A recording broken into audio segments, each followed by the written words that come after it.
ព្រះព្រំមានមុខម៉ានគាត់ព្រះព្រំមានមុខ4តំណាងអីព្រំវិហារធម៌4មាន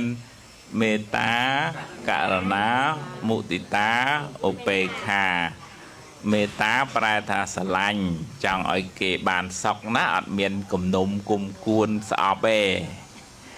ករុណាមានន័យថាយើងទៅជួយគេពេលគេមានទុក្ខមិនមើលភ្នែកណាឧទាហរណ៍ថា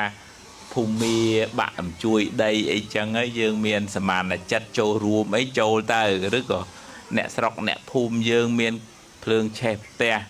បាត់បង់អីចឹងហើយជួយអាហ្នឹងគេហៅករុណាដល់មុទិតា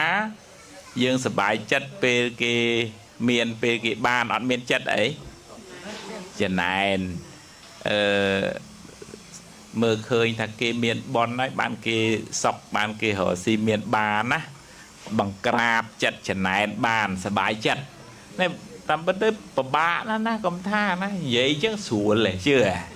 បានដល់ពេលមែនតែនពិបាកធ្វើ